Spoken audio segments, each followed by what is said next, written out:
Game shows, a second chance at love, and a life-changing diagnosis. For millions of TV viewers, Katie Couric was once a trusted source for delivering the day's biggest news stories. So where'd she go? In 2014, Katie Couric's daytime talk show, Katie, ended after 2 years on the air, but Couric didn't waste any time in finding something else. That same year, she signed a deal with Yahoo to anchor the company's news on the internet. The host was especially excited to have some freedom in her new gig, telling Politico, "What I really am excited about in working with the team at Yahoo is that there are no rules right now. We are going to try things. We are going to see how they go. We are going to see what people are interested in. We can do everything from a town hall meeting to in-depth interviews to a breaking news story." However, the fact that there were no rules might have been worse than Couric originally anticipated. By 2017, she ended her stint with Yahoo, citing a lack of fulfillment and claiming that the brand didn't know how to market its products. She told the Recode Decode podcast, "I had all this great content, I was getting big interviews, and it was sort of like a tree falling in the forest. They didn't put it on the front page." Couric's first marriage to Jay Monahan ended in tragedy. Monahan died of colon cancer in 1998 at the age of 42. He and Couric were married for 9 years and they shared 2 children. In the wake of her family's loss, Couric threw herself into her career, telling people, "Working was my salvation. If I was doing a cooking segment, I couldn't be thinking about, Jay's latest scan. It helped me maintain my sanity." Words, of course, will never describe how devastating this loss has been for me and my daughters and all of Jay's family as well. Couric eventually found love again. In 2014, she got married to former financier John Molner. Couric said on Today after the wedding, "It just felt right and perfect, and so I just wasn't nervous at all." And her marital bliss lasted well into the year. A few months after the wedding, Couric told people, "Life is great, it's fun, he's really funny and really fun to be with. I love being with him. The honeymoon isn't over yet, so it's nice." The honeymoon seems to still be intact. On their 9th wedding anniversary in 2023, Molner paid tribute to his wife on Instagram, writing, "9 years, what an adventure. I'm lucky to have you in my life. Where to next?" Throughout her career, Couric has had a number of acting opportunities thrown her way. She played a prison guard in 2002's Austin Powers and Goldmember, and appeared in 2 episodes of Will and Grace as herself. Hey, kid, can you tell us what's going on here? Did you just call me kid? You're Katie Couric.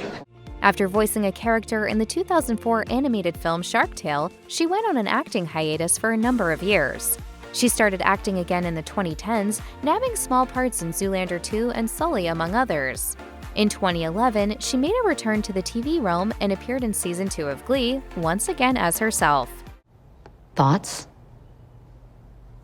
I hate you, Diane Sawyer.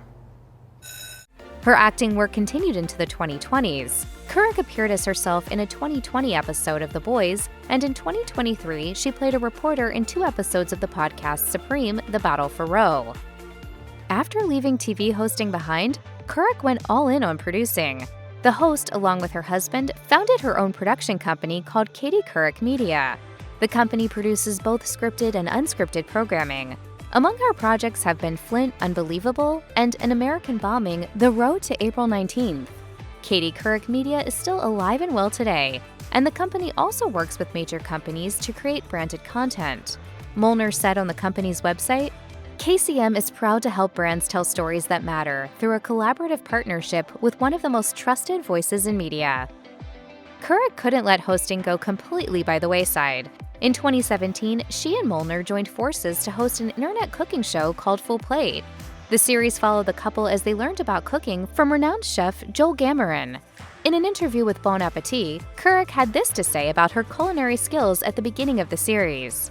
"It wasn't that I couldn't boil water, but I was nervous to try cooking fish or dried beans or more complicated things." As the series progressed, however, Couric and Molner were cooking up dishes like lamb chops, scallops, and cauliflower grits. In 2020, legendary Jeopardy host Alex Trebek tragically passed away at the age of 80. While the producers of the series searched for a permanent host, a slew of guest hosts did their best to fill Trebek's shoes. Among the guest hosts were Mayim Bialik, Ken Jennings, and Couric.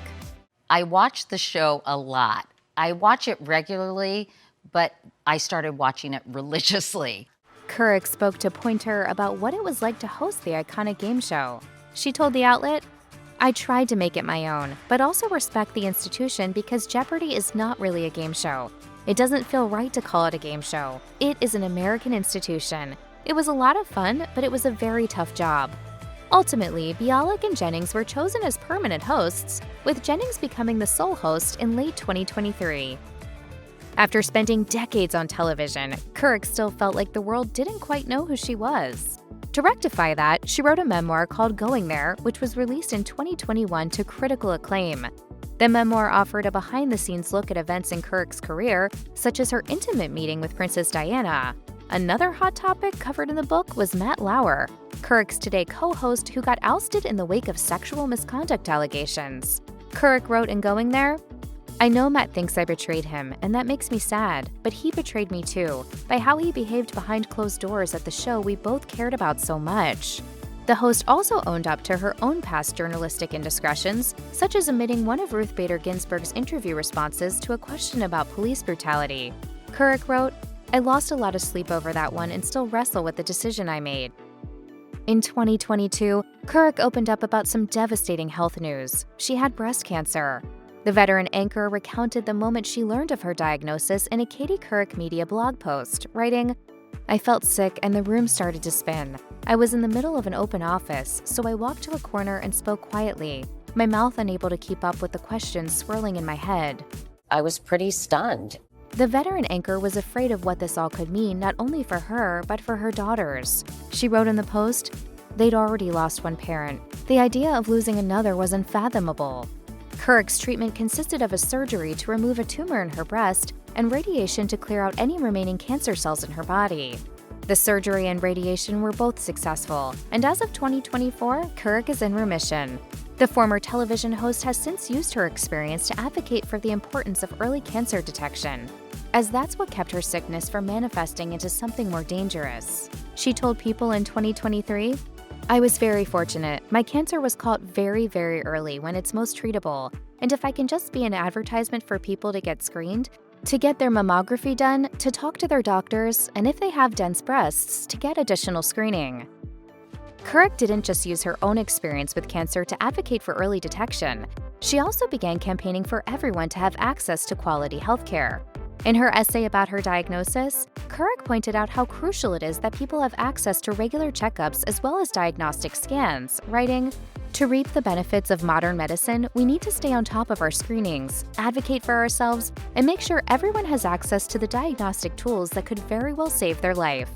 She then began casting a wider net. Couric now speaks regularly to podcast hosts and journalists about the importance of healthcare equity. She told Forbes, "When I learned that Black women or women of color have a 40% higher mortality rate, I felt both grateful that I had access to care, but also enraged that so many women don't."